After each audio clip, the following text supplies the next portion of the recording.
magandang hapon po. Hello everyone, is my audio clear? Pwede bang makakuha ng heart dyan kung naririnig po kami ngayon? Heart naman kayo dyan guys. Yun no? Ayun no? Magandang hapon po. Good afternoon everyone and welcome for the free webinar of VAME Philippines for today. And thank you for joining us today for this exciting and informative webinar na hino-host po ni VAME Philippines every week. Yes, every week to guys. So sa panahon ngayon guys, wala na pong libre. Am I right? Pwede mo ako ng thumbs up kung parang konti na lang yung libre ngayon. Thumbs up naman dyan.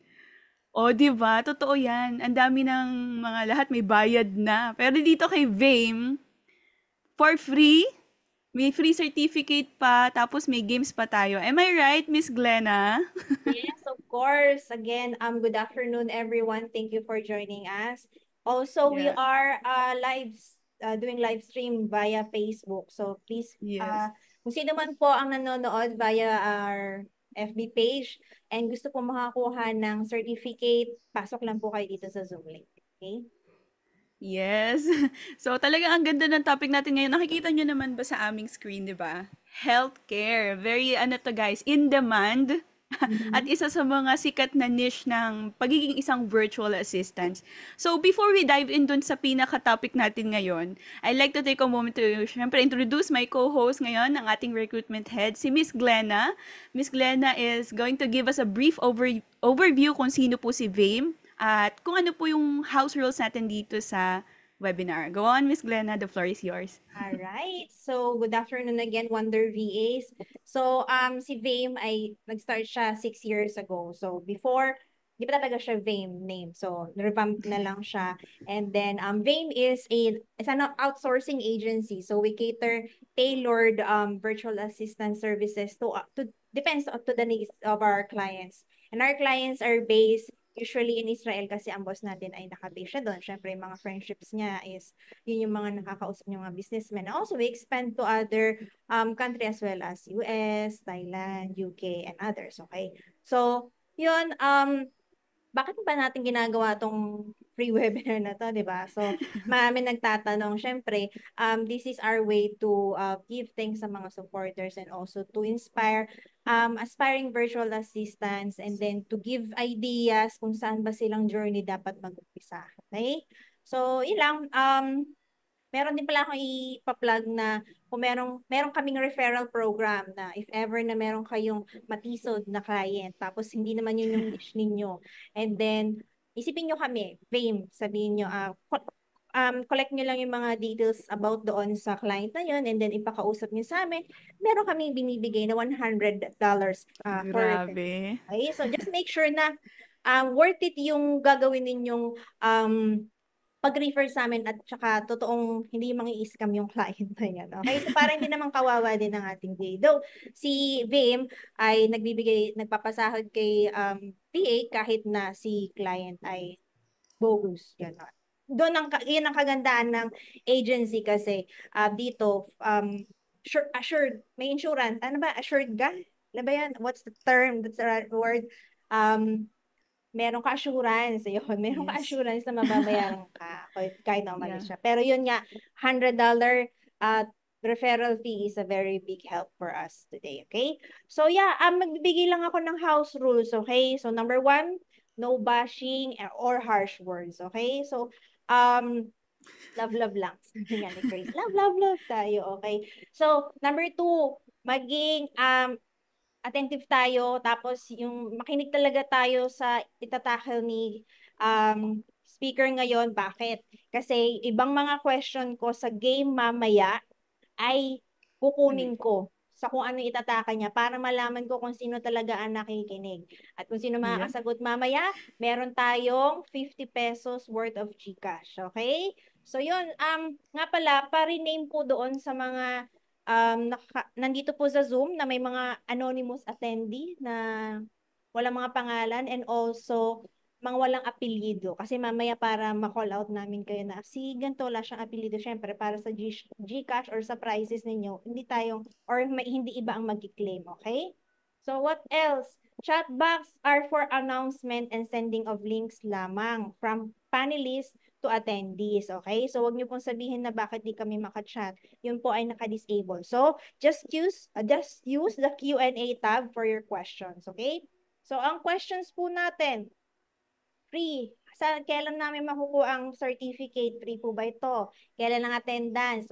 So, tapusin niyo po ang session.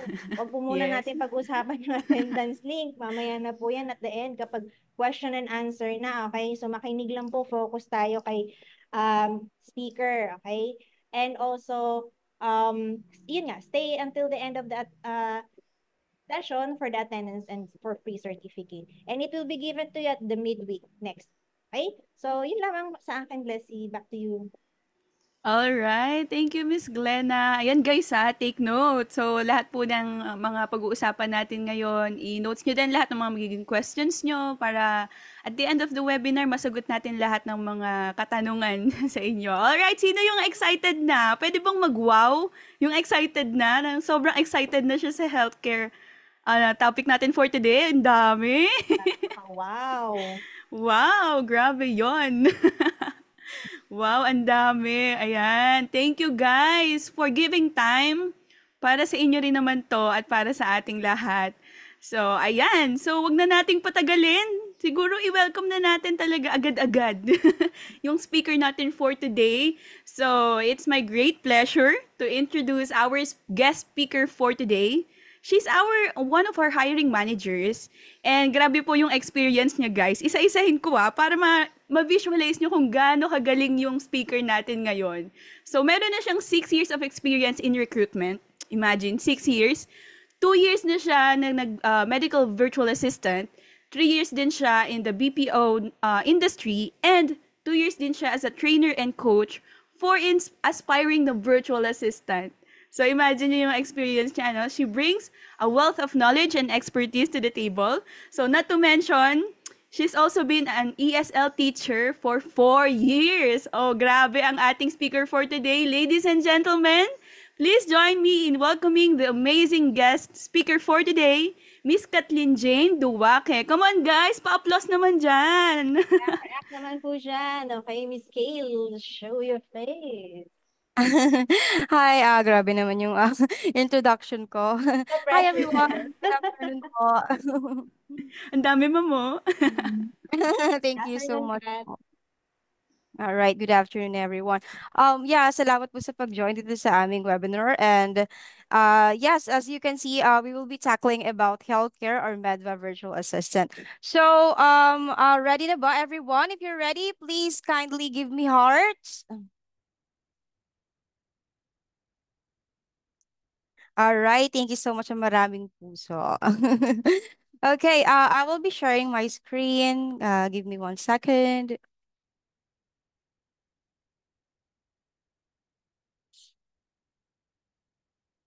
All right, I think everyone, can you see my screen? I think no one will answer. Miss Glenna, is my screen visible na Yes, po? pa-zoom siya. Oh, yes. Okay, 1 second. There you go. Alright, kita na natin. All right, okay.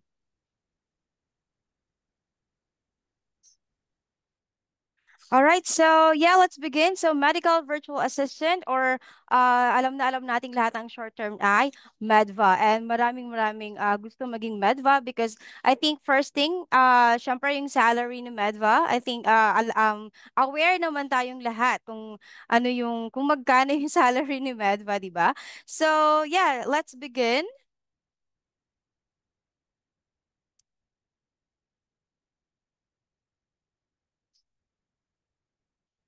Okay, let me just play this short clip. Does this scene look a little too familiar? When you don't have enough staff, your office can fall into chaos. Dr. Jones' office? Yes, I'll be right with you. Can you please call in this prescription for Mrs. Johnson? With disgruntled patients, overworked in-house employees, and stress that keeps you up at night because you know everything didn't get done today, it takes a lot of staff to run a busy practice.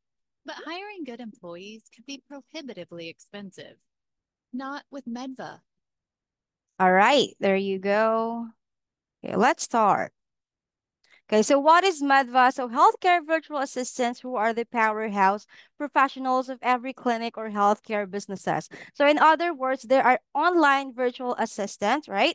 So na nag-a-assist ng bawat clinic at lahat ng uri ng healthcare businesses. So we will tackle later kung ano ba yung mga healthcare businesses na ina-assist ng mga Medva. So they are professional, licensed medical practitioner, and usually based offshore who handle day-to-day workload. But don't worry, so let's say, hindi ako graduate ng medical or hindi ako doctor, hindi ako nurse, that's okay. Because it's the same case with me. Hindi naman ako graduate ng medicine. Graduate ako ng mass communication. So, napakalayo, di ba, ng course ko sa pagiging medva. So, bakit ako naging qualified? Actually, it's because I have experience in BPO industry for 2 years. So that is healthcare. And you will be qualified at least, I think at least 2 years. Mostly clients is asking at least 2 years kasi magkakaroon ka talaga ng knowledge kung ano yung ginagawa ng Medva kapag nakapag-work ka sa BPO industry in healthcare. Okay? And another thing, kung gusto mo talaga maging medva, payo ko lang, try din nating mag-self-study, okay? Kasi during my interview with my client, andi din po kasi nung bata ako kasi is maging cardiothoracic surgeon. So, but I was not able to pursue that. Hindi ko rin alam kung bakit sa sarili ko kasi siguro, yeah, natuloy ako sa mass communication. So what happened is I prepared myself during the interview and then during the client interview, yung client nag-ask sa akin ng iba't ibang procedures, illness, prescription, and comparison yon. So good thing I was able to answer that kasi nag-self-study din ako. So hindi lang sa mga license at saka sa diploma, pwede din kayo mag-self-study and again, yung experience sa BPO, maging qualified kayo upang maging medical virtual assistant. Okay? So they usually based offshore. So bakit? So you might notice napakaraming medva dito sa Pilipinas. So kauna-unahang reason kasi yung mga Pilipino napakagaling nilang mag-English. So that's why they trust our communication skills. Pangalawa, kasi yung salary, right? If they, nakita nyo naman sa video, kapag nag-hire sila ng actual employee na mag-work sa hospital, it will cost a lot, right? So maybe around $30, $40 per hour.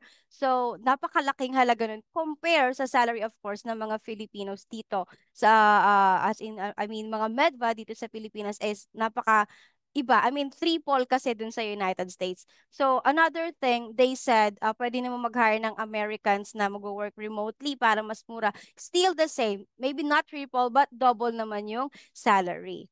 Okay, so that's why usually ang mga medva ay offshore. So including na nga yung ating bansa which is the Philippines. Okay.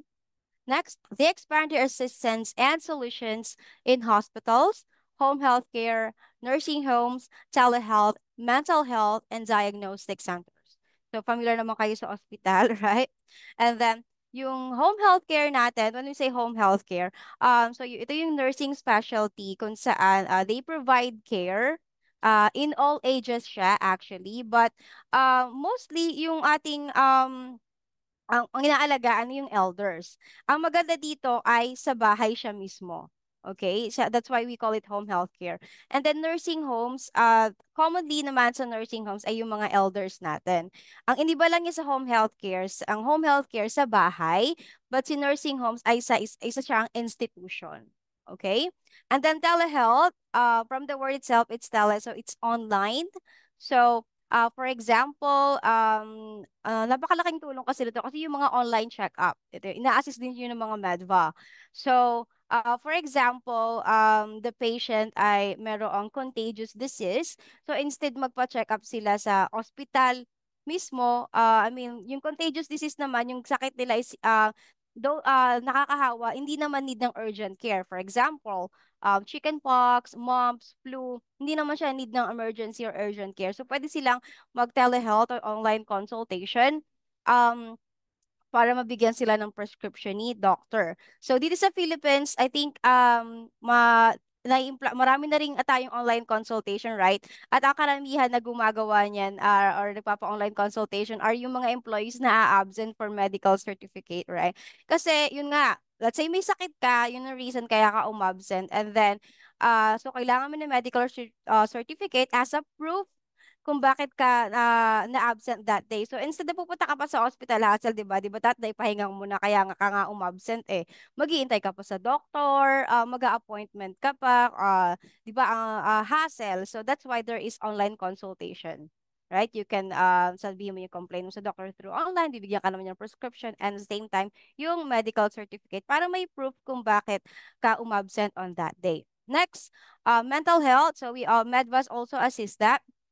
So I think you're familiar with mental health. So yeah, people who needs care or assistance like they're mental ill, something like that. And diagnostic center. So lastly, I think also familiar din naman kayo sa diagnostic centers like for outpatient. So laboratory like CBC, RBC, X-ray, ECGs. So Medvas also assist that kind of healthcare businesses. Okay.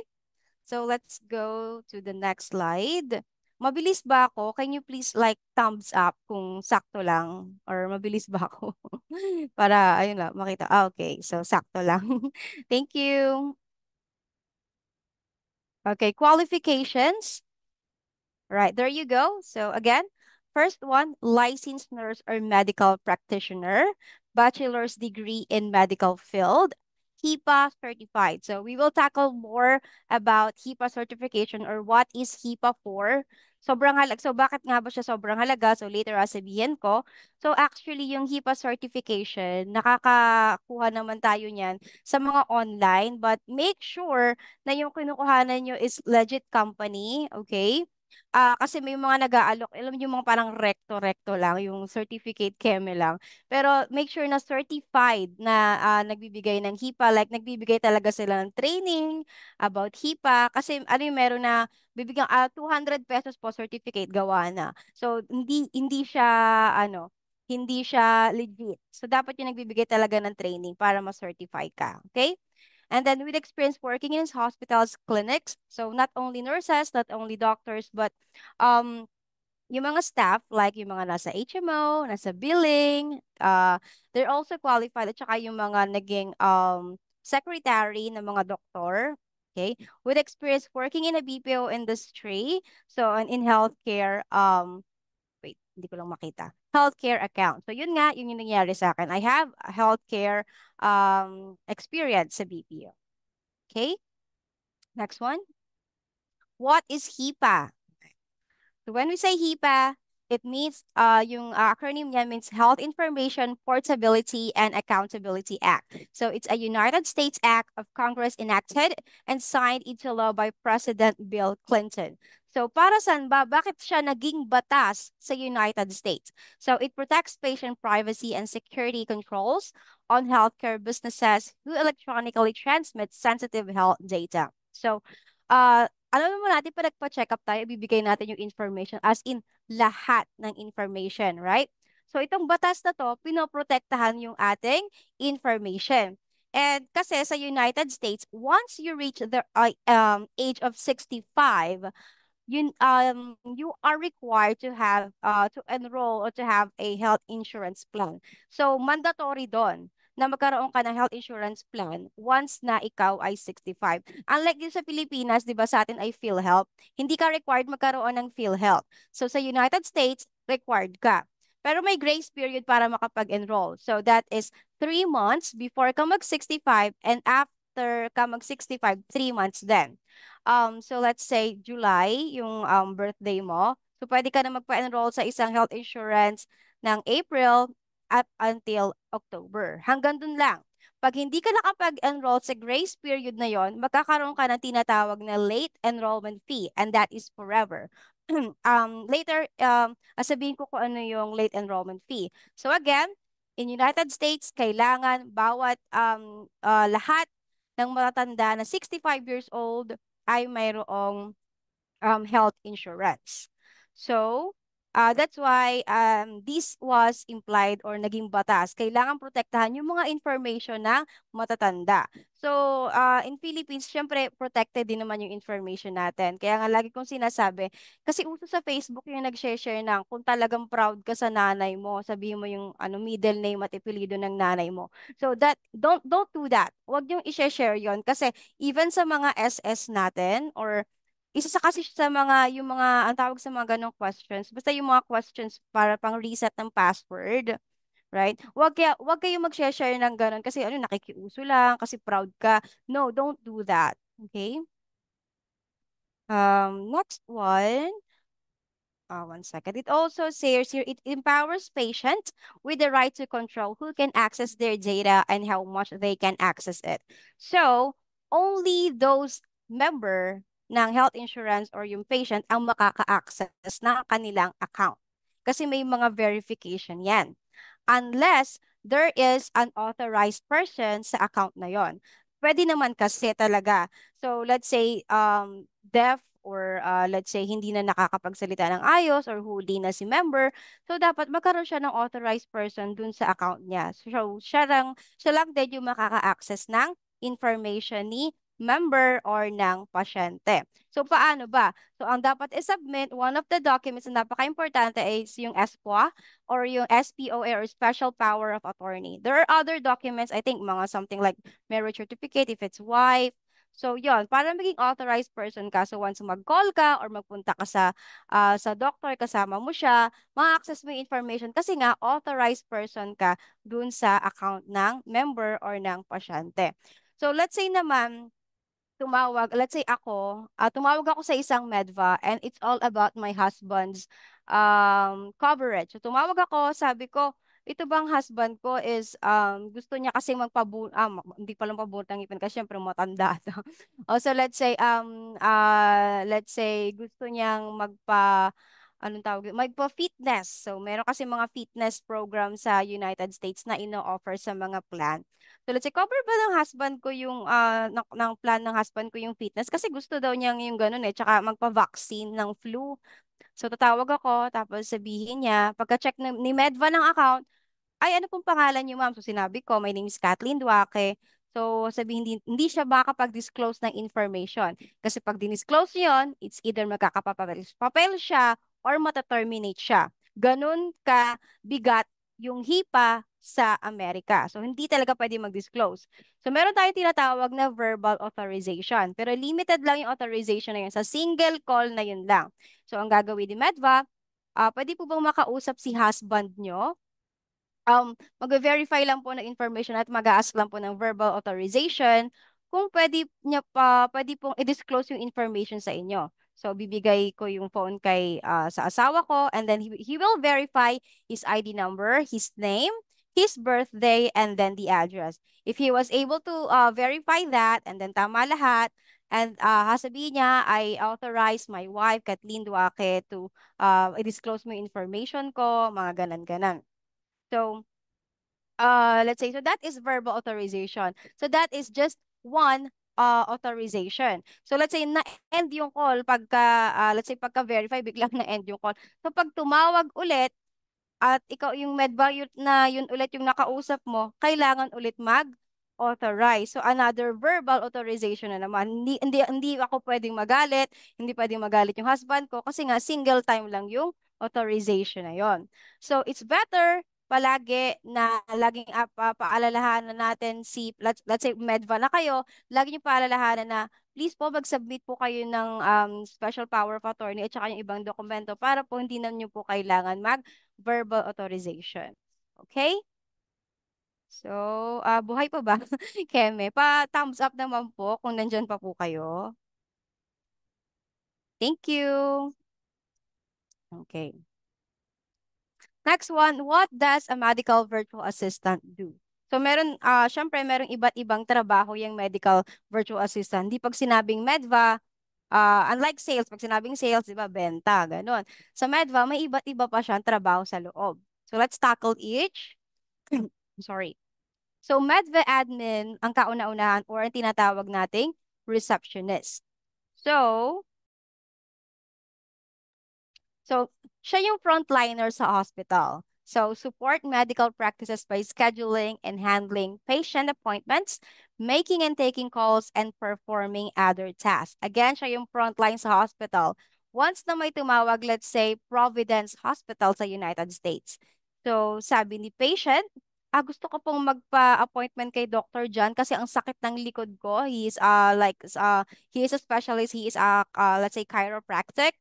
So, appointment naman po, kailan po ba siya available? So, si receptionist or si Medva admin, sabihin niya kung kailan ito available. And then yun nga, i-appointment niya. So he is, or he or she or that Medva is the front line of the hospital. Alam niyo naman yung mga receptionist, di ba, sa hospital, kita niyo dun nagtatanong ng mga basic information, schedules, nandyan ba si doc? So yun din yung ginagawa ng mga Medva admin. So ang iba lang is online, right? Okay. Next one. General administrative. So acting as the doctor's right hand, handle tedious tasks such as calendar management, data entry, and outbound calls. So medyo similar sila ni Medva admin, but the difference is hindi ka frontline sa hospital dito. Ikaw yung kanang kamay ni provider or ni doctor or ni practitioner. Okay? Doon ka lang nagtatrabaho. So let's say may tumawag sa frontline or kay Medva admin. Sabi magpapaschedule sa ganito. So, syempre, si frontline may access din naman ng vacancy ni doctor. Sabihin niya, okay, schedule na natin. And then, natawag sa iyo si Medva admin, ay itong pasyente nyo na si Maria Carey ay appointment daw or check-up kay Dr. John sa July 8. Kasi masakit yung likod. So, ikaw, ang gagawin mo, yung calendar ni doctor or ng provider, i-click mo. If you're familiar with Calendly or Google Calendar, so ilalagay mo sa kalendaryo niya na nakabook siya sa oras na yon at date na yon. Okay, yun yung ginagawa ni General Admin. So data entry, of course, yung mga information ni patient and outbound call. So let's say, may mga pinapa-follow up tayo or let's say, ay ma'am, kailangan niyo na pong tatawag ka. Hello ma'am, you really need to go for an appointment for next week kasi po kailangan na po natin ng bagong reseta, something like that. So, yun na, gumagawa ka rin ng outbound calls and follow-up calls if you are AGA or general admin. Okay? Next one. Medical billers. So ensure that providers are well compensated by processing and submitting claims to insurance companies or U.S. government programs. So, so medical biller from the word itself, sila yung naka-assign naman sa mga bills. So sinisigurado nila na compensated well yung ating mga doctor, balancing yung tamang bayad sa kanila at tamang nanggagaling sa health insurance. And of course, nakukuha ng maayos or ng nagagamit ni patient or ni member, yun talagang coverage niya dun sa specific health insurance niya. So, they always balance. So, by submitting claims, so yun nga, nagka-submit sila ng claims. Later, I'm gonna explain what is claims, kung paano ba mag-file nun, kung para saan ba yun. Sa medical biller, from the word itself, sila yung nakafocus sa bill ni patient or ni member. So, if you have questions regarding your bill, pwedeng mapupunta ka muna sa Medva or sa receptionist and then they will transfer you to a medical biller. Okay? Next, medical coder. Actually, isa to sa pinakamahirap na trabaho ng isang Medva at sila din ay isa sa may mga pinakamataas sa sweldo kasi mahirap to eh. So, help streamline billing by assigning codes to procedures and diagnosis for reimbursement and statistical purposes. So, let's say, ginawa ng procedure ako. Ang ginawa is cataract surgery. So, instead na ang ilalagay niya sa records, procedure, cataract surgery, blah, blah, blah. So, mahaba. So, si medical coder, hindi naman sa memorize niya, pero alam niya kung anong i-code niya sa cataract surgery. So, let's say, ang surgery ay, ang nakalagay ay 112. So, ilalagay niya, procedure, 112. So, pag nakarating yon sa mga healthcare, sa mga health insurances, alam na nila yung kung ano yung 112. Cataract surgery pala to. Okay. So, covered naman siya. Ganon. So, imbis na ilalagay niyo yung mismong procedure name or let's say diagnosis. So, let's say, ang diagnosis sa'yo is may pneumonia ka. Ang pneumonia ay 366. Ilalagay na lang niyo yung number na 366 kesa yung mismong salita ng procedure, ng diagnosis, or kung ano mang illness. So, yun, ginagawa nilang code. Okay? Next. Medical scribe or yung tinatawag natin na transcriber. So, mahirap din tong trabaho na to sa Medva. So, assist physicians by listening to patient encounters and transcribing accurate information. So, sila yung nagka-transcribe, let's say, tumawag sa telehealth, nagpa-online consultation ako. Kasi sa let's say, ang dinadaing ko, ang sakit ng likod ko. Alright, so, ang sakit ng likod ko, tapos hindi ako mapaihi ng ayos, something like that. So, si medical transcriber, habang nakikinig siya, let's say, di ba, live yung call or live yung online consultation, habang nakikinig siya, tinatranscribe niya, nire-record niya yon para pag pinasa sa doktor, sa health insurance, malinaw na malinaw kung ano yung mismong complaint, diagnosis, at yung prescription na binigay ni doctor.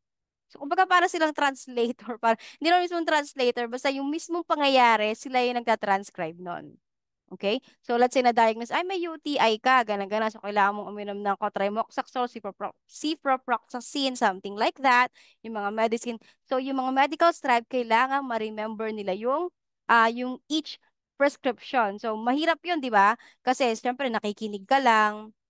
And then, kailangan maalala mo yon as a medical transcriber. So, isa siya nga sa mga difficult or sa mga mahirap na trabaho inside Madva. So, aside from live calls sa telehealth, ginagawa din yan pag mismong check-up sa hospital. So, let's say there is a live recorder sa tabi ni doctor at sa tabi ni patient. So, nakikinig siya doon habang tinatranscribe niya. Or, ang pinakamadali naman is recorded na. May mga ganun naman kasing cases na recorded na pala yung check-up between patient at kay doctor. So, at least, pag hindi siya naintindihan, mababalikan niya. So, mas maganda yung recorded na sa kanya, itatranscribe. Pero meron talagang live mismong nag-scribe. Okay? Next one. Yan. Basic medical terminologies that you need to learn. Oops. Sorry. So we have part A, B, C, D. So ano ba yung mga parts na yan? Para saan ba yan? Siya yung mga coverage, okay, ng health insurances. Number 1, part A. Hospital insurance covers inpatient hospital care, skilled nursing facility, hospice, and home health care. So, in other words, ang kino-cover ni part A ay yung mga inpatient. So example, admission, na-confine ka, skilled nursing facility, yung sinabi ko kanina, yung nursing institution for elders. Home healthcare, sinabi ko rin naman yung kanina, yun yung sa bahay, right? Yung home care, may mga home care VA ka din kasi tinatawag. Basta yung mga nurses na inaalagaan yung patient mismo sa sarili nilang bahay. And then hospice, when we say hospice, ito yung mga malapit na, yung mga ganun. Yung, papunta na doon. Alam niyo na kung saan papunta yun. Basta, yun yung hospice. Okay? So, covered siya ni Part A. Okay? Next, Part B helps cover medical services like doctor services or outpatient care. Ito naman, ang kina-cover ni Part B ay yung doctor's fee. So let's say magpapa-check up ka, hindi covered ni health insurance. I'm sorry. So let's say magpapa-check up ka, ang kina-cover ni Part B yung bayad kay doctor or your outpatient care, for example, laboratory tests. Okay? Yung mga x-ray, yung mga ECG, yung mga nabanggit ko kanina sa mga diagnostics clinic, ganon. So, yun yung kina-cover ni Part B, outpatient care. So, again, Part A, inpatient, Part B, outpatient. Yun lang yung kailangan yung tandaan doon para hindi kayo malito. Okay? Next, Part C or Medicare Advantage Plan. So, it covers Part A and Part B. So again, we also call it Medicare Advantage Plan. So A and B na siya. So kaya karamihan ng mga elders, ang kinukuha nilang sa health insurance ay yung Part C kasi covered na yung A and B. Alright? Kasi sa totoo lang, optional yung kung kukunin nila yung part A or part B eh. Optional yun sa totoo lang. So, but karamihan, syempre, kung ikaw, cover mo na yung, alam, kumuha ka ng, kukunin ko yung part A at part B. Sabi, ayaw mo pa ng part C, parehas. Ayoko, gusto ko yung part A at part B. So, part C na, kasi nga, cover naman siya parehas. Okay? Next, Part D covers the prescription or medication of a member. Ito, mandatory talaga tong Part D. Mandatory. Kasi ito is a prescription or gamot. Kahit hindi ka naggagamot. Kasi naranasan ko before, nagrereklamo siya kasi ba't daw kailangan niya ng Part D, magbabayad daw siya ng premium, wala naman daw siyang gamot. Kailangan pa din. Kasi hindi natin masabi ang buhay ng tao kung kailan ka magkakasakit, di ba? So at least, meron kang insurance or insured ka yung mga gamot mo. May insured ng iyong health insurance. So, again, so ulitin natin. Part A, inpatient sa mga admission. Part B, outpatient sa mga laboratory test, check-up, or doctor's fee. Part C, both Part A and Part B. And the last one, Part D, prescription, meaning gamot. Okay? Para madali natin matandaan yung Part A, B, C, D. Kasi let's say maging medva kayo, ano ang part yun? Madali lang siya matandaan. Okay. Next, extra help. So, a social security assistance to lower your monthly Part D cost. So, let's say, wala kang pambayad sa monthly premium mo kasi nga, ano ka lang, let's say, minimum wage earner. So, wala, magbabayad pa ako ng monthly premium, nagbabayad pa ako ng tax, nagbabayad pa ako ng bahay, ng tubig, ng kuryente, ganun. So, meron tayong tinatawag na extra help. So, yun na i-apply nyo, apply nila sa social security. Okay? Or SSA sa kanila yon. Sa atin kasi SSS. Sa US, SSA yon. So, once they are qualified, it can be, wala na silang babayaran ng monthly premium, or later tackle ko ano yung monthly premium, or pwede maging kalahati siya, or let's say $30 yung monthly premium, pwedeng $5 na lang yung babayaran kasi nga may extra help.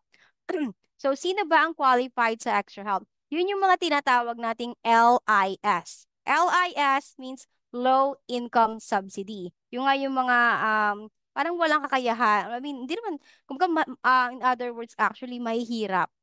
Mga minimum wage earner. So, magkano ba yung qualified? So, ang qualified ay yung mga nag-earn ng $32,000 per year and below. So, yung $32,000 pababa sa isang taon, pag yun yung annual income mo, then you are qualified for extra help. So in other words, sa Pilipinas, kung sa Philippine peso, pag nag-earn ka ng 1.2 million sa isang taon, ikaw ay mahirap. So yun yung mahirap sa kanila. Nag-earn ng 1.2 million sa isang taon. So pwede kang mag-apply ng extra help. Okay? Next.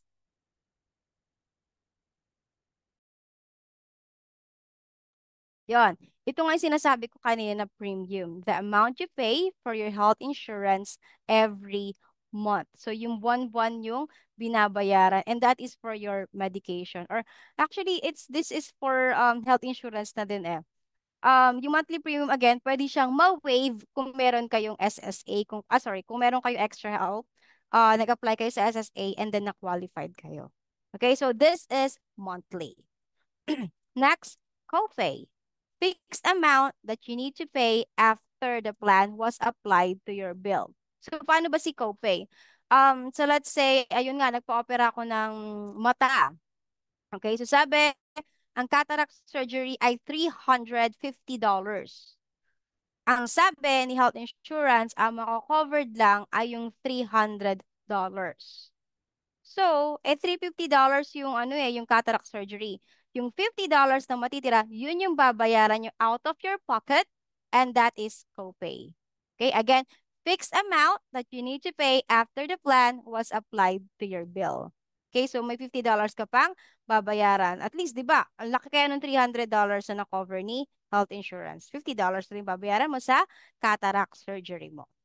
Okay? Tapos malay mo, since enrolled ka rin sa party, yung mga prescription or yung mga after meds, of course, sa surgery, syempre, laging may after medication dyan. Like yung mga antibiotics, yung mga eye drops. So, it might be covered sa prescription or sa Part D. Okay, so di ba napakaganda talaga ng pag meron kang health insurance sa United States. Napakagandang implementation. So hopefully nga sana maging mandated din siya sa Philippines. Pero yun nga, I think napakahirap bayaran kasi nga sa PhilHealth, di ba, kaya hindi kumukuha. Kasi mahal na daw yung 400 ata yung bayad monthly. Pero kung may pupuntahan naman, like kagaya nila, meron silang mga extra help, natutulungan ng SS.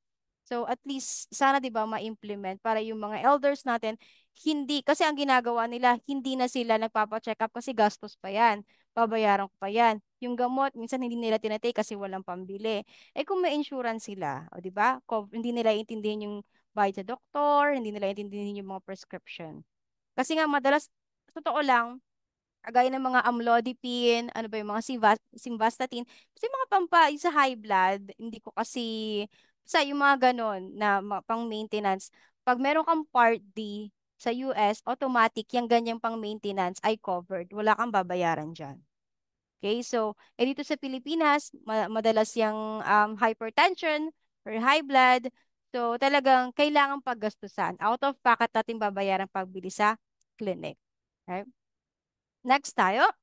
Deductible, fixed amount that you need to pay before the plan kicks in. Ito naman yung kailangan mong bayaran bago ma-apply yung plan.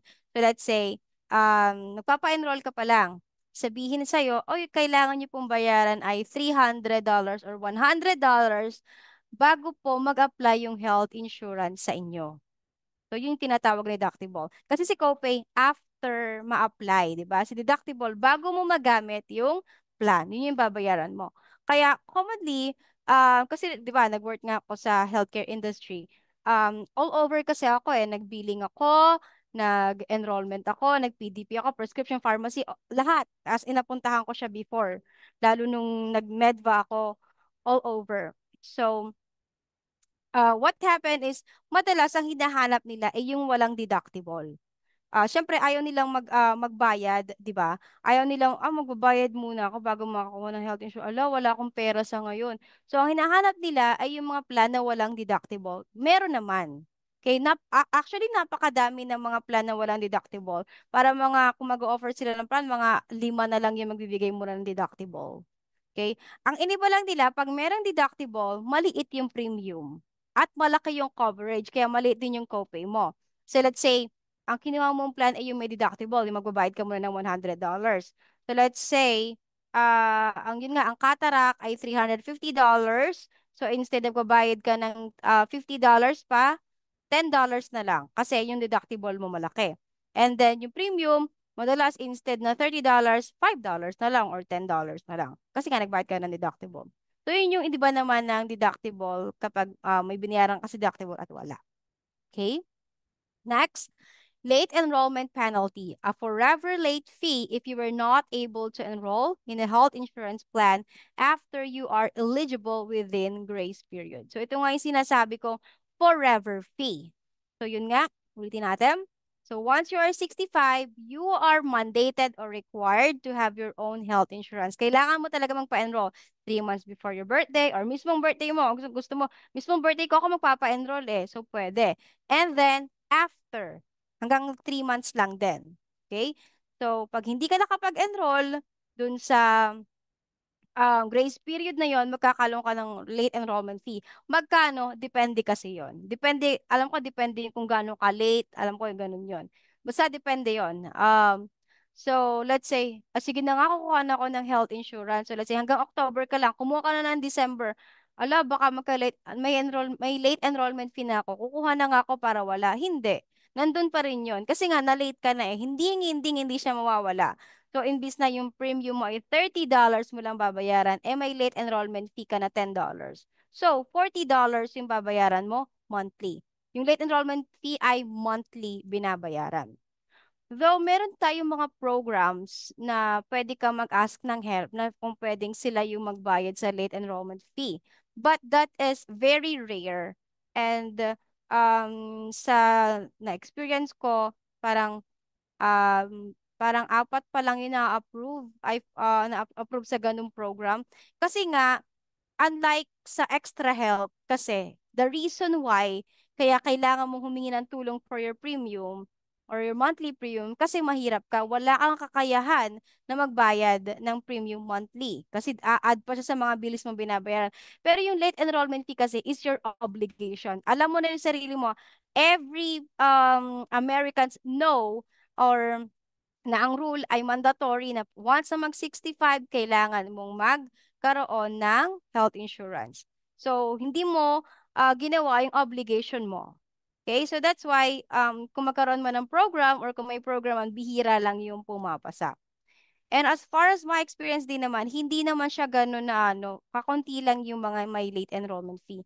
So out of 10, siguro isa lang. Kasi siguro, yun nga, mag-enroll ka lang naman, wala ka namang ibang gagawin.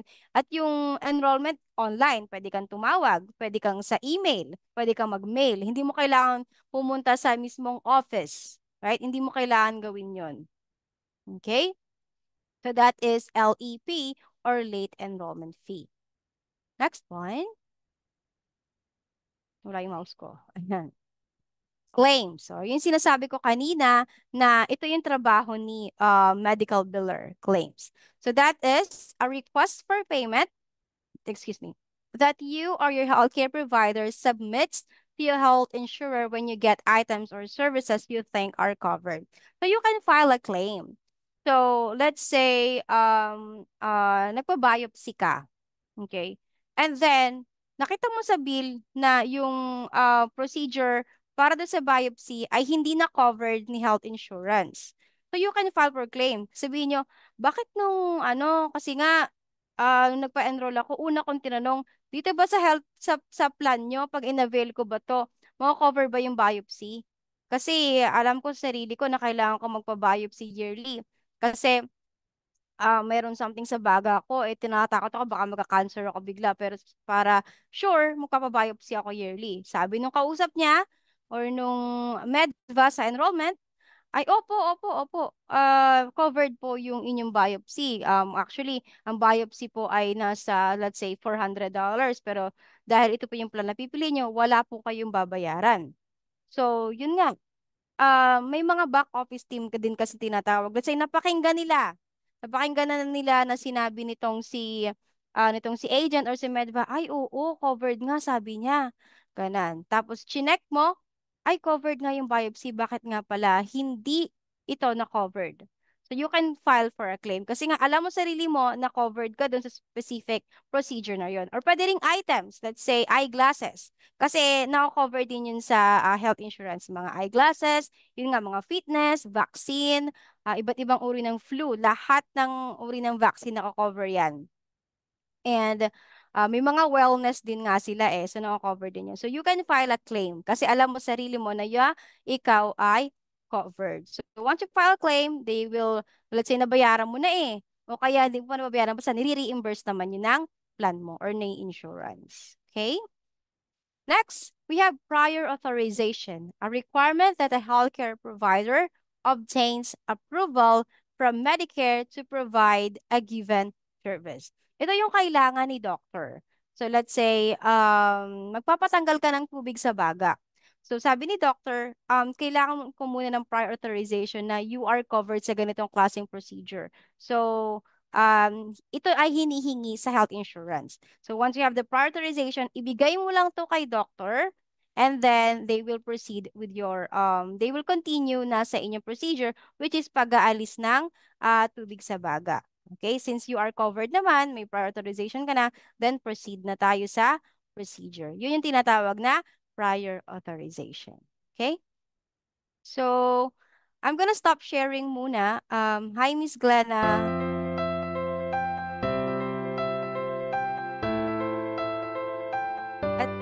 Thank you so much, Miss Glenna and Miss Blessy sa pag-games po. Yes, I'm not, natawa ako sa may bigote. Okay. So, yeah, I'm gonna answer some of the questions po sa Q&A na nakita ko. Sorry, hindi ko siya na-check kanina kasi I'm na-focus po ako sa slideshow. But yeah, I'll try to answer each. Give me 1 second. Una, paano po kung walang BPO experience pero licensed nurse, pwede po kaya yun? Yes po, ma'am. Licensed nurses ay pwede po kahit wala pong BPO experience.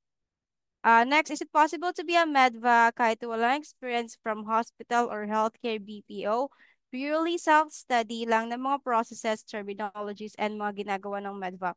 To be honest po, clients or med companies are looking for someone na meron po talagang naging experience sa BPO or ikaw ay graduate in medicine. Kasi let's say, hindi kasi po pwedeng self-study lang ang sagot natin sa kanila. Kasi let's say, alam natin yung terminologies, alam natin yung law, like HIPAA, but hindi natin alam yung mga ginagawa inside. Iba kasi yung kapag naranasan mo yung experience kung paano mag-assist sa elders. Hindi kasi pwedeng alam lang natin yung terminologies, but yung, kasi kailangan din nating maintindihan kung paano sila i-assist. Dapat alam na natin kung paano mag-verify. That's why they're looking for someone na may experience po talaga or graduate po sa medicine field po. Okay po. Next, is there any age limit? I think wala namang age limit po. However, I think kung 65 ka na or 60, I'm not sure if you can still do the job. I think kasi kung 65 ka na, ano ka na, hindi ka na medva, member ka na. Mag-health insurance ka na. So, yun, siguro wala namang age limit as long as you can po. Okay? Okay. Next, ano pong position ni Ate Kat sa TVO, ang previous work niya?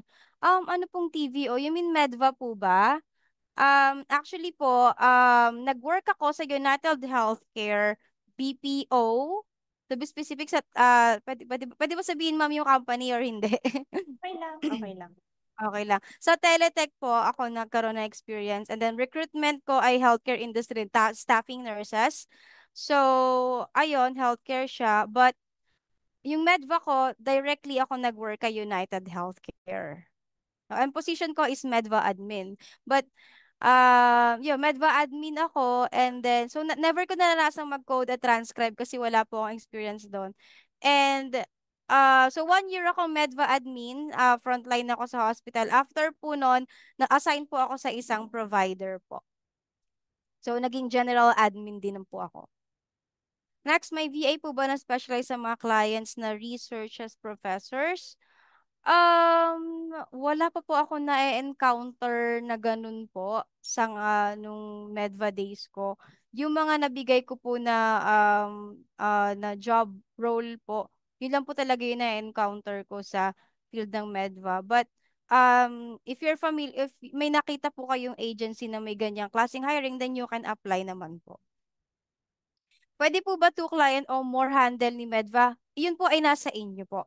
Kung kaya niyo po, time management, let's say, konti lang naman yung calls nyo. Basta kung kaya niyo po sarili nyo na dalawa yung client nyo, then go po. Pwede po. Next, parang ni Jan nang gagaling ka sa field like nurse. Yun po ay kung wala po kayong experience sa BPO industry like healthcare. Kasi kung meron naman, ina-accept po yun ng client. Okay? Kasi, to be honest po, halos parehas lang po ang ginagawa ng customer service rep sa healthcare industry at ang ng isang medva. Ang iniba lang po, talaga sa totoo lang, pag nag-work ka sa BPO industry, you are working, uh, hindi ka direct. Okay? Hindi ka direct dun sa company. Um, next one. Wait lang ah. Is it same po sa mga call center? Yun nga po, opo. Same po, halos same po talaga siya. Pero may mga cases lang. Kasi syempre kung ikaw ay BPO, di ba? Hindi mo boss yung mga doktor. Kasi sa Medva, yung boss ko mismo yung doktor. Nakakausap ko mismo yung provider, yung mismong boss ko. At saka pag frontline ka sa hospital, nakakausap. Kasi ako nakakausap ko yung CEO before sa hospital na pinagpa-frontlinean ko. Ganun. Though United Healthcare, meron akong specific hospital na pinagpa-frontlinean, which is the Ascension. Ascension yung pangalan ng hospital na yun. Nakakausap ko siya kasi nagtatanong siya sa akin ng mga madalas na inquiry or mga feedback ng mga patients. Yun.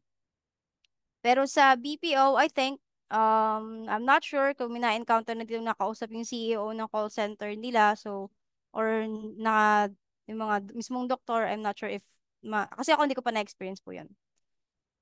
Hospice, yes po, for terminally ill, yung nga sabi ko, parang medyo papunta na doon, ganon. Do we need to have medical degree in becoming at least, yun po, at kung wala po talaga medical degree, hindi nakapag-aral, that's okay. May chance, hindi naman sa may chance, pero actually qualified po yung may BPO healthcare experience. So at least, masabi ko at least 2 years po na experience. Yun yung madalas hinahanap.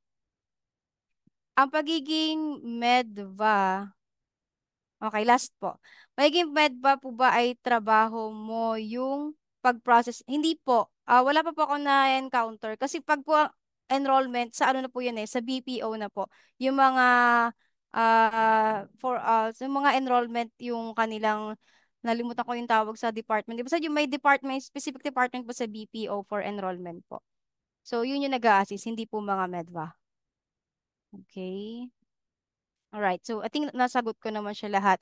Let's go back po. I'm gonna share my screen ulit.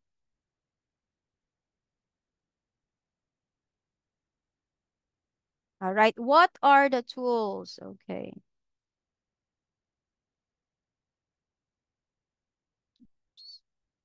Okay. What are the tools? Ba't parang iba sa, wait lang po. Okay, there you go. So, napakaraming tool naman po talaga na ginagamit ni Madva. Okay? Maraming tool. Hindi naman sa sobrang dami, pero actually, ito yung pinaka ituturo ko sa inyo, which is Athena. Okay? Ito talaga kasi ang main tool na hindi lang Medva yung gumagamit. People from Medicare and even yung mga employees sa hospital, mga provider, doctor, and kahit po yung mga pasyente or yung mga members, ay may access dito kay Athena Health. Kaya ito po talaga. Kaya once na mag-apply kayo, madalas ma-encounter nyo, are you familiar with Athena Health tool? Kung mag-apply kayo sa Medba. Kasi nga, ito ang main tool. Bawat Medba na hawakan na si Athena. Okay? So Athena, a tool which is an all-in-one solution that improves clinical effectiveness, patient experience, and financial performance. So inside Athena, of course, nakikita yung information ni member or ni patient. You can also order sa Athena ng gamot. You can do voice command. You can see all the records. Lahat-lahat nasa Athena. And even the financial performance, nakikita kay Athena. I think yung financial performance, nakikita lang para sa mga doktor yon. Like, let's say, nagbayad ng copay ng $5 itong si patient, kita yung sa database nila kung magkano yung binayad. Kasi si Athena, may parang records na specifically for provider kung nagbabayad ng copay, kung magkano yung naibigay ni health insurance. So, yon. Sakop din ni Athena yon. Okay? Next. So, this is an example. Screenshot siya ng Athena tool. So, kita nyo, ang ating patient ay si Jake Madlock. So, yung edad, 69-year-old, yung birthday, and yeah, patient number. So, kita dito yung kanyang, let's say, yung mga remarks, yung allergy. So, peanut, penicillin daw. Kung ano yung mga gamot niya, syempre, nakasave din kay Athena. Kasi po, actually, pag ikaw ay doktor, di ba, ikaw yung nagbibigay ng prescription, and yung prescription na yon at kailangan kasi pag pupunta ka sa isang preferred pharmacy mo na covered ng health insurance, dala mo yung ID mo, yung prescription na galing sa doctor para mabigyan ka ng gamot. Lalo kung covered yon, syempre, libre. Okay? So, aspirin, hydrochlorothiazide, lisinopril, metformin, Prozac. So problems, so ito yung mga illness niya or diagnosis niya, complaints. So ito may siyang diabetes mellitus, essential hypertension, hyperlipidemia. So there you go. And then, yun nga, ang maganda kay Athena, let's say magpapacheck up si patient, pagpunta niya, let's say, ay, nandito na ako sa lobby. So lalabas, let's say, lalabas si secretary, yung secretary mismo sa hospital. Tapos, pwede niyang pwedeng si patient yung ano kay Athena na nandito na ako, like I'm already in the lobby. Makakikita yun ni doctor or ni secretary, ay, nandito na siya lobby. At ilang oras na siyang nag-iintay. Pwede rin si patient yun or si secretary yun or in the lobby, kiklik niya yun. Tapos kung gano'n siya katagal nag-iintay. Okay? So, ito yung vitals niya and of course, yung history. Right? Last visit with family medicine. Ayan. So, bakit nakikita yung mga lahat ng history or recent activity? Kitang-kita yan. Kahit saang ka pumuntang ospital, kahit magpapalit-palit ka ng doktor, kapag kay Athena, kitang-kita yan. So, we will know why. Kasi sa Pilipinas, pag may isang doktor, dun mo lang nakikita yung records mo. Kay Athena, pwede kahit saan ka pumunta. Okay, let's go. So we have EHR versus EMR. What are those two? So let's study. EHR, electronic health record, are designed to be used by multiple care providers and healthcare organizations. So, si EHR, yun yung tool na pag ginamit mo, kahit saan ka magpunta na hospital, let's say Athena ang gamit mo and then kindik mo si EHR sa loob. Ang nangyari kay EHR, yung, let's say, galing ka sa Ascension Hospital. Nagpa-check up ka kay Dr. John. So, hindi maganda yung naging experience mo kay Dr. John. So, let's say, nagpatingin ka ng iyong heart. Okay, binigyan ka ng prescription, sabi mo, baliwala, sabi mo, wala namang kwenta yung binigay sa akin na prescription, tapos ayoko sa doktor na yun, rude, ganan-ganan. Okay? So, hindi mo nagustuhan yung experience mo. So, nabigay mo na sa kanya yung history, yung information mo. Lilipat ka sa ibang hospital, let's say sa Ascension Hospital. Okay? And then, yung Dr. AC, Dr. Peter, right? So, kay Dr. Peter, nagustuhan mo siya. Pagpunta mo doon, unlike dito sa Pilipinas, pag pumunta ka sa ibang doktor, pumunta ka ng ospital, magbibigay ka na naman ng ID, magbibigay ka ng information. Sisimulan mo na naman kung ano nangyari sa'yo, kung anong problema mo, kung anong nararamdaman mo, anong pangalan mo, lahat-lahat. Pero pag nagpunta ka sa ibang ospital sa Amerika, buksan lang nila yung EHR, alam na nila yung record mo.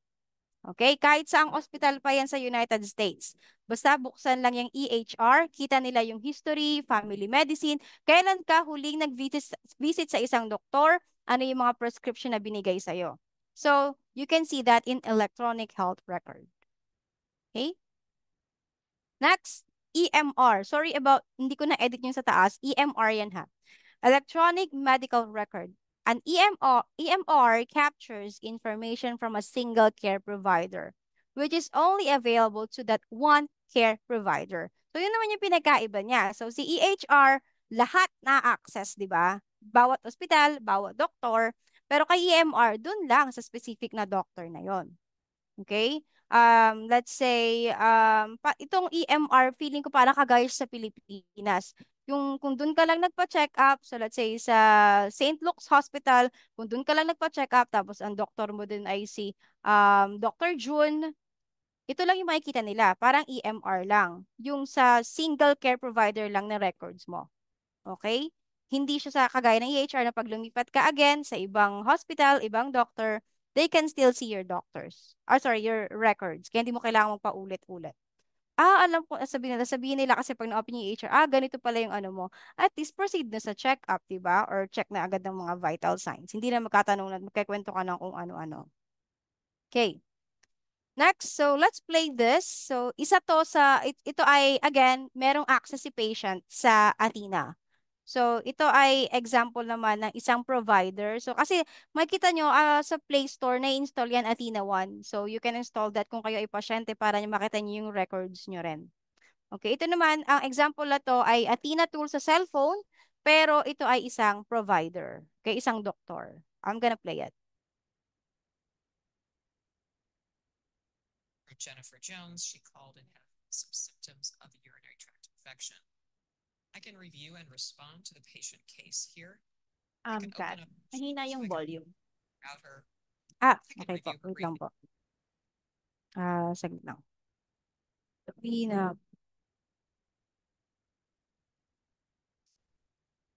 Wala, max na ma'am yung volume ko. Ay, wait.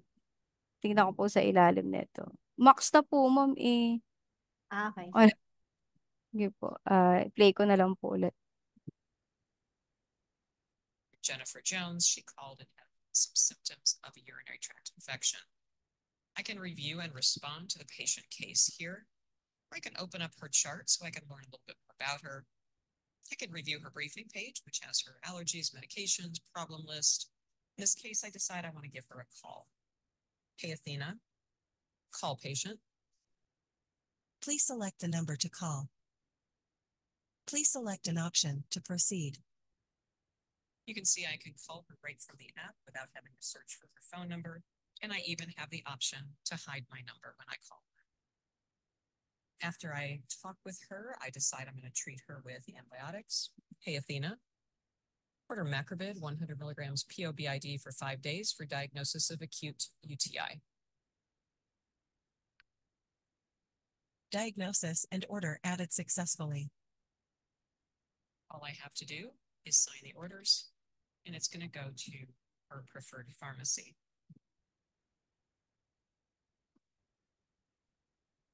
Alright? So, i-summarize ko lang yung ginawa nung doktor. So, yun nga, kita yung record ni Jennifer Jones.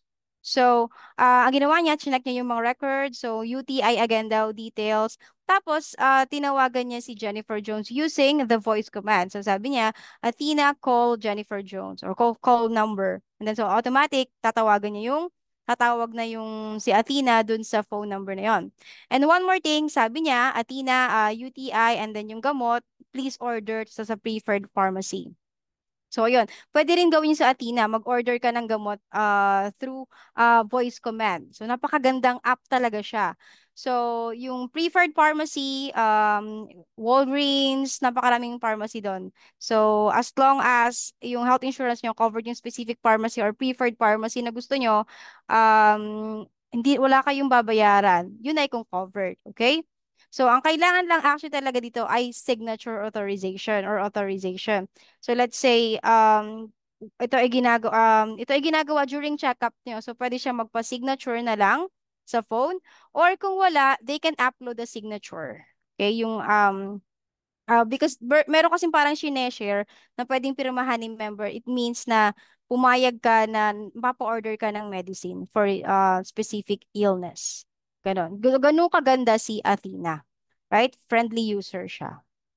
Okay? Okay, next. Oops, sorry. Ano, wala po ba yung screen ko or kita pa rin po? Kita pa rin. Kita pa din po. Okay po, okay po.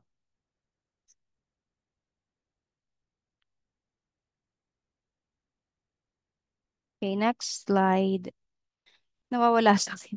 Ayan po. Alright. So another tool is Salesforce. Ito yung kaninang pinakita ni Ma'am Glenna dun sa pag-games, yung logo. So Salesforce helps businesses keep track of customers' interactions and concerns. It can manage leads, concerns, complaints via chat by creating tickets. So ito yung sa chat. Yun na gamit ko tong Salesforce before. So si Salesforce, paano ba yung ano ni Salesforce, yung tool? So let's say ang health insurance nyo ay Blue Cross. Okay? So let's say si Blue Cross nag-avail ng CRM na to, which is Salesforce. So ang gagawin lang nila, parang ibibigay yung domain nila sa Salesforce, i-attach para once na may mag-chat sa website ni Blue Cross, so let's say may inquiry sila, matik papasok yung sa Salesforce ni Medva at dun ka sasagot. So that is via chat. So for example, ang tanong natin is, can I already ask for a prescription? I need a refill already. Ganun.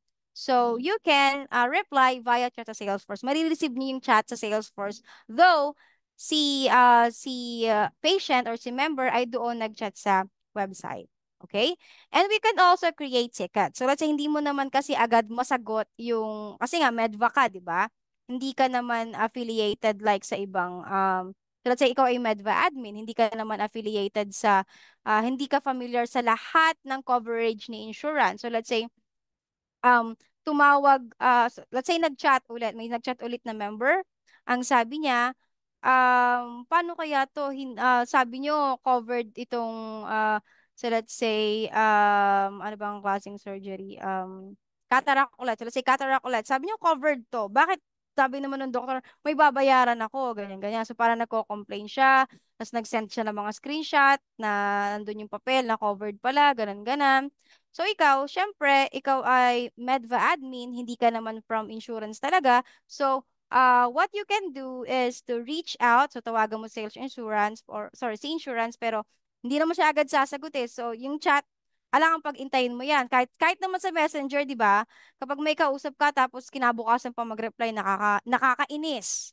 So, ikaw, magka-create ka ng ticket. So you can create ticket and then you can tell na I'll get back to you within 24 hours.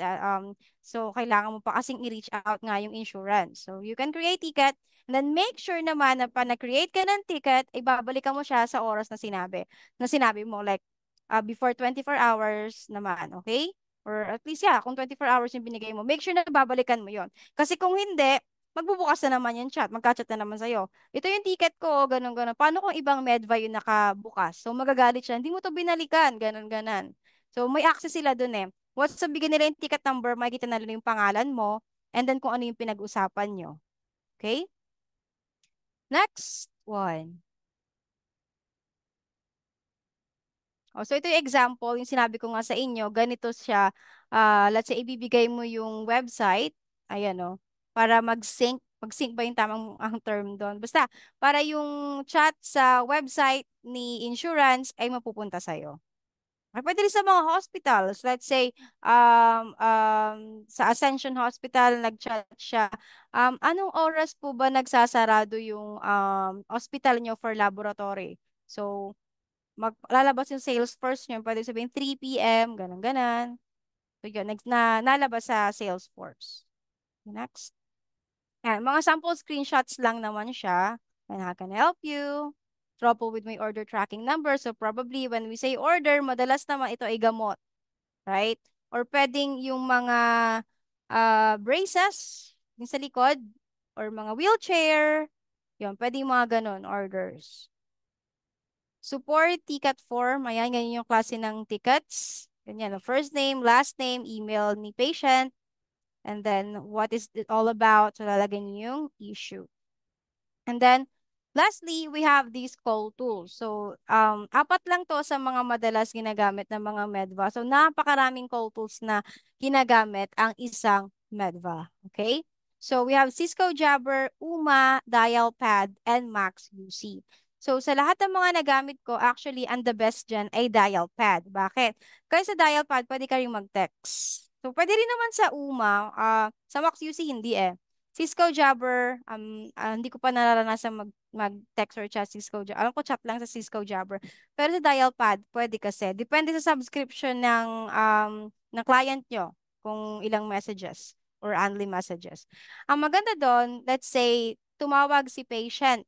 Nagkasabi siya kasi we all know yung mga matanda, bago nila sabihin kung anong pakay nila, kinagkakwento muna sila na kung ano nangyari. So let's say ako yung tumawag na patient, tumatawag kasi ako kasi ang sakit ng likod ko. Kasi nung isang araw, nagwawalis lang ako, tapos sumakit yung likod ko, uminom naman ako ng ganito, ng ganyan. Tapos, sige, syempre papakinggan mo siya, di ba? And then, yung pala, ang gusto lang niya ay magpa-appointment. Okay? We all know, ganun naman yung mga elders, di ba? Nagkikwento muna bago pumunta dun sa actual na gusto talaga nilang ipagawa. So, yung pala, magpapa-appointment siya sa isang chiropractic. Okay? So, si Dialpad ay nagtatranscribe yan. So, kita niyo, alam niyo yung subtitle, di ba, sa movie? Yon. Kada magkasalita kayo at magkasalita si member or si patient, nalabas yung parang subtitle kung ano yung sinasabi niya. So, nakakatulong yon.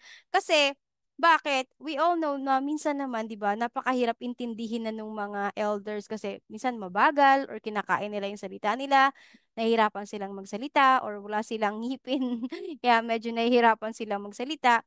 At least yung dial pad, nakikita mo kung ano talaga yung sinasabi. Hindi ka, ha?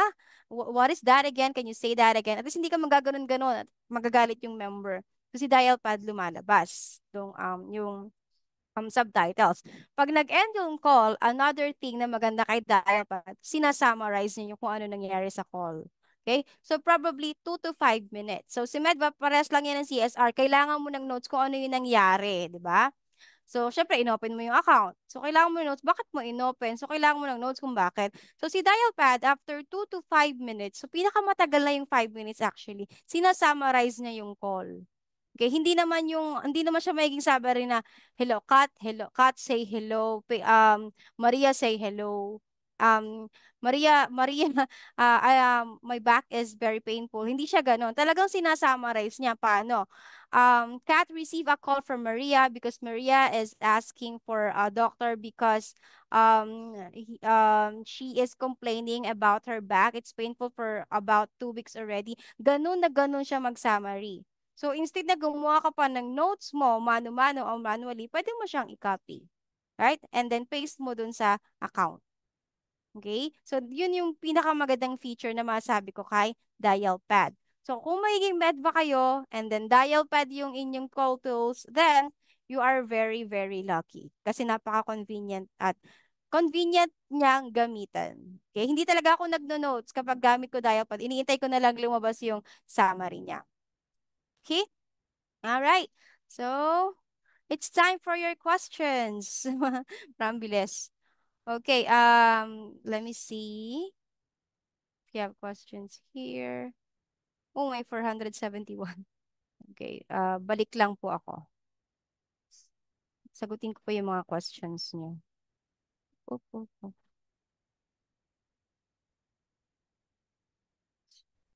Okay, dito tayo magsimula. Huhu, bilis nilang mag-type. Haha. Ang bibilis ng internet, ano. Parang minsan, naano ko nga kanina, parang hindi pa napapakita. Sa ed ko ha, hindi pa napapakita ni Ma'am Glenna yung logo. May sagot na. Gano'n yun. Ganun. Ayaw nila ng no-show. Ang ganda ni Ay, thank you po. Okay. Pasending po Gcash, Keme. Okay. May record po ba kayong agency where we can get HIPAA?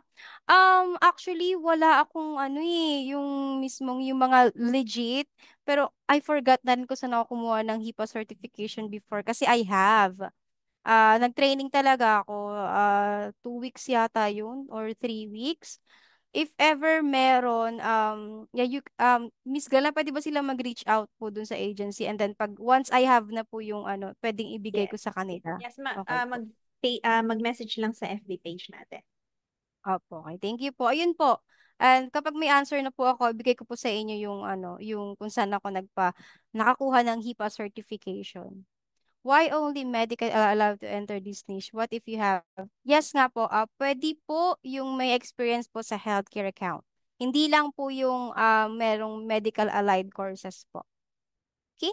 At least 2 years naman po. Kasi kung mag-a-apply kayo kay client, tapos sabihin nila, how long is your experience? Sabihin mo, 2 months. Wala, 2 months. Kasi pag ikaw nag-work ka sa BPO industry, isa sa pinakamahabang training ay healthcare. Kasi ang dami mong rules pa lang, law sa USA. Tapos syempre, di ba, may mga English communication training pa yan. And then yung tools, di ba? So, sobrang haba ng training. Umaabot siya 1 month yung training. And then, 15 days ata yung mga tinatawag na nesting period. So, when we say nesting period, ito yung period na magko-calls na kayo, pero nasa training pa din kayo. Parang gina-judge kayo kung talagang may endorse kayo sa lives. I mean, do sa production. So, hindi pwedeng 2 months lang. So, masasabi ko talaga para safe at talagang qualified kayo, at least 2 years. Okay? Consistent man o hindi, basta at least 2 years po. Kung consistent man sa nag-iisang company, basta at least 2 years. How about po? Okay, I think nasagot ko na po. How about ex-BPO experience? I think, I'm not sure kasi tingin ko kung hindi po related sa healthcare industry, tingin ko hindi po qualified ni client. Opo, sa tingin ko hindi po talaga qualified ni client. I'm just being honest po para naman hindi po tayo umasa na, ay, pag pala may call center experience ka, at least 2 years, pwede ka maging medva. Okay? Pero mas okay po talaga ay healthcare po. Okay? Next, ma-consider po ba yung on-the-job training sa hospital as application support sa mismong system ka? If you are, kung nag-OJT ka sa hospital, alam ko po, opo, yes po, ma-consider, especially kung 1 year ka nag-OJT. Kasi halos similar din naman yun sa nagtrabaho ka eh. Yun nga lang, training ka. Di ba? And next, full-time po ba work or pwedeng part-time? Depende po yon sa applyan nyo na company or depende kay client. But madalas po, pag Med-VA ay full-time po. Lalo yung admin simula 8 a.m. EST or Eastern Time sa Amerika hanggang 5. Yun ang madalas na shift. Yung kasi yung shift ko before. Pero kapag po medical coder or scriber, pag coder, alam ko tumatanggap ng part-time kasi yung friend ko noon ay medical coder, ano lang siya, 3 hours lang siya nag-work. Parang pinapasahan lang siya ng mga bagong na check up. So let's say 50, yung 50 na yung kailangan niya i-code, ayusin niya. Yung sa transcriber, alam ko pwede kung ang ipapascribe sa'yo ay yung recorded na. Pwede ka mag part-time 4 hours. So again, depende po yung sa client, depende po sa company. What po ginagawa ng medical prescription nurse? I am applying to as medical prescription job. Hindi ko po na-encounter yung medical prescription job, pero sa nakikita ko po from the word itself, it's all about medication. Kasi nga po prescription. If you are familiar with PDP or prescription drug plan, so it's more on pharmacy. Yeah, magko-focus lang po tayo sa part D. Sa tingin ko po doon kayo magkatrabaho kasi nga prescription job. Next, graduate of business admin, hindi po pwede.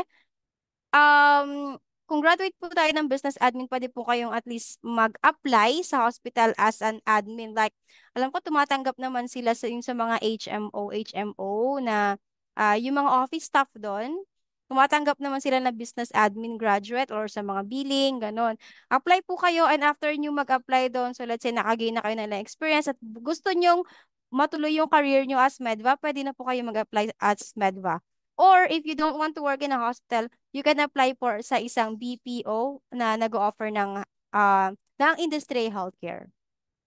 Okay? So for example, Optum. I think lagi namang Optum, pero hindi po ako Optum galing ha. Pero yun yung kasi madalas na na-encounter ko na mga experience po. May experience po ba sa BPO and VA? Hirap ako maghanap ng companies na without experience med. Where can I find companies na pwedeng mag-accept? Again po, kung may experience po sa BPO, specifically po, healthcare po dapat yung industry natin. Companies, Hello Rage, pwede po ako magbigay. Hello Rage or Mountain Mover, yun po yung mga alam ko na pwede nyo i-try kung meron po kayong kung meron po kayong experience kasi naghanap sila ng experience sa as far as I know. I'm doing nursing and caregiving on the side, familiar with healthcare, been working with healthcare profession. If that's the case po, sure ako qualified po kayo, Miss Jocelyn. Okay? So, ang kailangan, let's say yun nga, qualified po kayo, alam naman po natin may experience po tayo, nurse po tayo, caregiver po tayo. So, ang kailangan na lang po natin i-practice ay maging familiar sa tools. So, nabigyan ko naman kayo ng quick preview sa terminologies. And ang number 1 po natin ay communication skills. Palagi po ang communication skills. Kasi kahit gaano po tayo ka-skilled sa isang niche, kahit anong niche pa po yan, if you are not that good sa communication, how are you going to talk with your clients and even sa mga patient and members? So, kailangan po lagi natin enhance ang ating communication skills. Let's say you are qualified, you have the medicine background already, you still need to practice your communication skills. Okay po? Hindi naman kasi kailangan na may accent as long as yun nga, conversational, okay? If my experience as a caregiver, sorry po. Yun nga po, pwede po yun. Nursing home, yes po. Home care VA po yun. Yun, sorry, hindi ko po na-add, pero another sa med pa po, yung tinatawag na home care VA. Yun naman po yung sa mga, yun naman po yung sa mga, yung mga, anong tawag doon? Sorry na wala ako. Yung home health care. Ayun, napunta din kasi ako doon. Pero ang maganda kasi doon, parang minsan lang ako nire-reach out ng mga nurses. Kapag, and then madalas, nagpapapost lang sila sa FB page nila ng iba't ibang promos nila, ganun. Pero pag home care VR, madalas naman sorry, Batanggenya kasi ako napapa. Yung, yung ang nire-reach out nila sa akin ay pa-order ng mga wheelchair. Ganun po. Yun yung madalas. Or food supply. Kasi po yung mga VAs, home care VAs, yung mga nurses kasi doon, sila na rin po nagfi-feed madalas sa mga matatanda or sa mga patients natin. So, minsan nag-order sila ng mga supply kasi kaming minsan, depende yun sa trabaho nyo pero ako noon may access ako kung saan ako nakaka-order ng foods para dun sa patient. Kasi may specific food lang dyan. Misa kasi, di ba, hindi na sila nakakain ng mga solid foods. May parang nire-request sila na parang klase ng type ng pagkain. So, yun, ginagawa ko yun. Nasa na po ba? Tapos na po ako dito sa prescription job. Saan na ba ako? Sorry po. Well, I will apply po sa Monday. Sure po. Pero syempre, kung gusto niyo po yung maging Medva and apply po kayo sa Teletech, ask niyo po sana siguro muna kung meron silang ino-offer na health care, right? So, my requirements po ba when it comes to headphones, IMR? Oh, Radtech po kayo. Basic lang naman. So, kung sa laptop, so I think ko at least i5, tapos 8 gig RAM, and it's better po na magkaroon po tayo ng noise cancellation na headset. I'm sorry. Kung wala naman po, Crisp. Actually, ako hindi to noise cancellation, but nag-avail ako ng Crisp kasi yun nga, noise cancellation siya. Hindi nyo na ano, ang daming ibon dito marami kasing alaga yung father ko na nagbi-breed siya ng bird. And then yung kapatid ko maingay kanina pa. So hindi ko siya alam kung naririnig nyo ha, pero yun nga, pwede nyo po kayo mag-avail ng Crisp. Binayaran ko ata nun ay 500 po ata kung wala pong noise cancellation. Pero kung may noise cancellation, hindi mas okay po. Wala na po kayong babayaran na subscription po. What are the tips para maging isang Medva? I think I shared everything already. Yun nga po, self-study, mag-apply as healthcare sa BPO po. Ayun, BPO industry. Ano po ang ginagawa ng medical transcriptionist? What's this? Transcriptionize? Kung yung tinatanong niyo po yung medical transcription o transcribe or scribe, yun yung sinasabi ko po kanina na let's say may live check-up si doctor or telehealth or recorded na sila yung nagte-take down notes para sa isang accurate information or record. Kung ano nangyari, ano yung diagnosis, complaint, and prescription that was given. Since masscom ka, anong preparation ang ginawa nyo like yung mga na-memorize mo? Stock knowledge, hindi, joke lang. Kasi, yun nga, dream ko talaga maging doctor before cardiothoracic surgeon. I'm into, human, sa biology. Favorite ko yung biology. So, I'm very familiar na sa different types of illnesses. So, kaya nung nagkasakit yung father ko, just to share with you, when the doctor, kinausap niya ako, sabi niya may COPD daw, so chronic obstructive pulmonary disease, paano ko daw nalaman? And then, marunong kasi ako na mababasa ko yung x-ray. So, I think, more on books, research. Hindi ko siya memorize, to be honest. If you really want something, don't memorize it. Learn from it. Okay? Don't memorize it. Kasi iba yung memorize. Pag sinabi memorize, yung may time frame pag nasa ulo mo yung isang bagay. Like 2 days mo na siyang masasa ulo. Pero pag natuto ka sa isang bagay, habang buhay mo siyang dadalhin. So I think, it's different. So learn from it. Okay? And enjoy and what you are learning. So yun po yung masasabi ko. RN, pero wala pong hospital experience or BPO, that's okay po. If you are registered nurse, that's okay. Kasi nga po, syempre, inaral nyo naman na po yun. So, yun po, okay lang po yun. Napakarami pong hiring ma'am na RN at napakarami pong ang lalaki ng offer po. So, yun nga, pwede po kayong mag-start na mag-apply po. So, if wala po sa mga requirements na nabanggit wala pong possibility na maging Medva, then, if that's the case po, you can start now, right? You can start now on applying in a BPO industry. You can start magpahipa certification para po magkaroon ng possibility, right? Let's move. Okay, if you really want that job, do something. Okay? I do nursing and caregiving on the side, familiar with all healthcare procedures. I've been working with them. Yes, it's really enough. Yeah, really, really enough po. Same Teletech pero less, a year lang than freelancer, 3 years later still rated provide confirming doctor. Yes. Miss Jen, it's qualified po. Confirming doctor, nurses. Yes. Qualified po. I think pupunta kayo sa Medva admin. Especially na you are nagko-confirm with providers and nurses po. Merong non-voice sa Medva? Yes po. Yung coder, transcriber, non-voice po yung mga yun.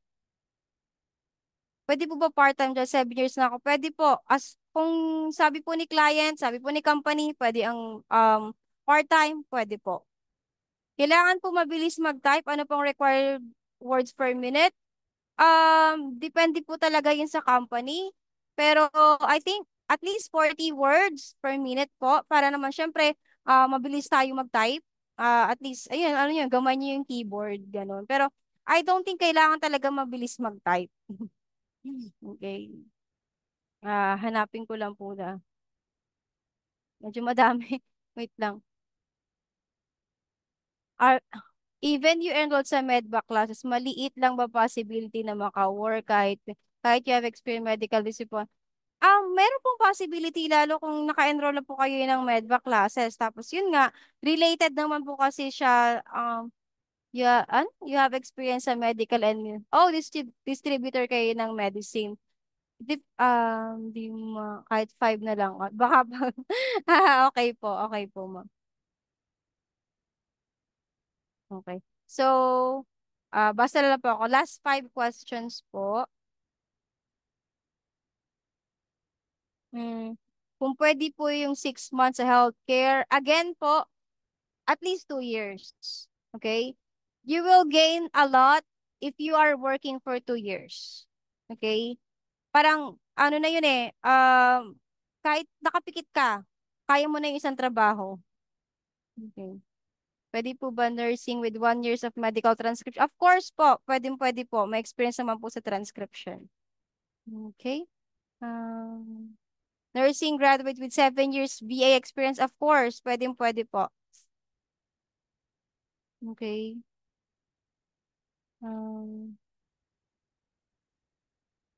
Ito po sa HMO in the Philippines for 5 years. Pwede po kayo mag-apply, lalong-lalo na po sa, mapupunta po kayo sa pwedeng medical biller, to be honest. Madalas dun po nilalagay. And you have 6 months BPO experience, that's fine. Kasi ang haba na po na experience nyo sa HMO. Okay. Pag na-hire po ba sa Medva, may training po ba isa ba actual Medva work? Depende po sa client, pero madalas po talaga tinetraining po muna yan for refresher po. And syempre, yung tools, hindi naman po kayo familiar po sa tools na ginagamit nila, di po natin lang alam kung ano yun. Okay? Health KVA, opo. Wait lang po Emergency, ano to? May direct client po ba sa healthcare VA? Madami po. Napakadami po. Okay? Try to search for companies na lang po. Or, reach me out po. 3 years med student. Okay po, certified. So, again po, yung mga last question na po.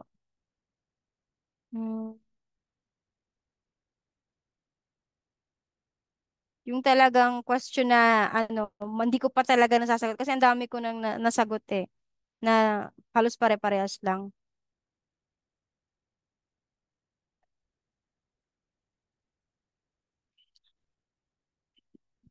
Hmm.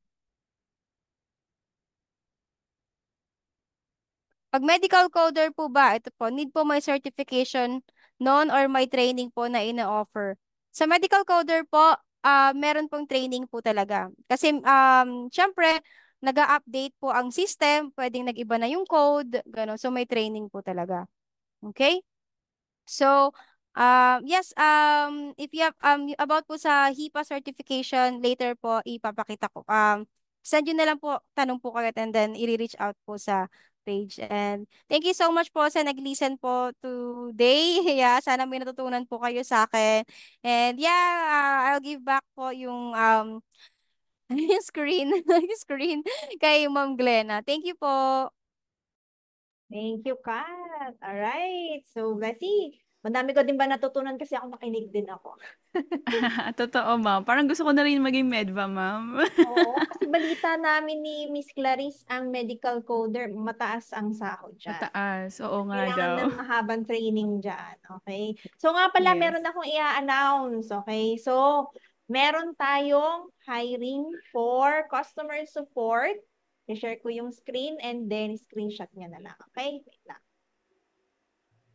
Mga ano to, customer support na may HIPAA compliant. Ayan, dahil napag-usapan na rin lang natin yan. Ito Sakto. na. So, full time po ito. 5 days a week. Yeah.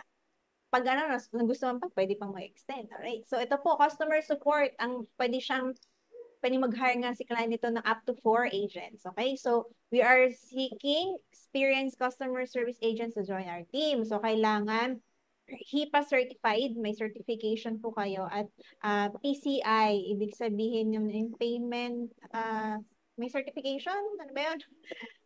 Nakalimutan ko yung terms, pero kailangan may compliance sila sa payment card, security to tungkol doon. Alright, so minimum of 2 years experience, ito, screenshot nyo na po ito, and then ibibigay ko yung link sa mga interested applicants dito sa chat box para ma-view nyo itong online jobs post po namin, and then kasi dito naka-blur yung form, so hindi nyo siya makikita. Once na, pag pinuntahan nyo yung link, makikita nyo yung form para makapag-apply kayo. Okay, so ano pa ito? Customer support. We need 4 agents for this one. Kailangan HIPAA certified po kayo, okay? So kung wala pong Ayan. experience, mag-gain na lang po muna kayo ng experience at simulan nyo na ngayon. So yan, nagbigay na sa inyo ng information si Kat. Gusto ko yung quote niya kanina, huwag na kayo mag-memorize. Kailangan you learn it by heart, okay? So Yes. good yung advice na yan. Alright, so may ipa-plug ka ba, Bless? Yes, guys. So, ma'am, wala pala kaming access sa everyone chat sa yeah. So, Tapos, ayan, sige, go. Ayan. yeah, ayan guys. So, pina-plug namin ngayon yung ating socials. Ayan. Please like and follow us on all our social media platform. And yan, follow, subscribe. Yan lang naman ang tanging hiling ni Vame sa inyo po in return po sa pag-support sa ating mga free webinars and also job opportunities. Diyan nyo po lahat makikita, announcement, freebies, lahat-lahat na about being a virtual assistant. So, please like and follow, subscribe, and share kung sino si Vame. And I take this opportunity to please, bigyan naman natin ng the best na reaction, applause, si Miss Kat for Applause. sharing her, insights, her experience. Ayun, no, ang dami nating natutunan kay Miss Kat. Ma'am, ang dami nag-heart, grabe. Kasi Yeah, unang beses Ayan. na marami akong na heart. hindi masyadong saturated sa tingin ko. Oo, ma'am. Totoo. Calling all, para may health field, ganon. Apply kayo. And umpisahan nyo na ngayon. Okay? So nga pala, ang attendance link natin available na sa chat box. Okay? So sa mga nasa Facebook Live po, wala po kayong makukuhang certificate, not unless pumasok po kayo dito sa Zoom. Dahil dito po sa Zoom namin, ibinibigay ang link for the attendance, which is yun pa yung magiging basahan namin sa mga bibigyan namin na certificates. Okay? So, I think that's all. Nakita ko naman na marami nang nag-fill out ng form, like 173. Okay, good. So, working Ayan. po ang ating attendance link. Okay, so it's time for our photo off.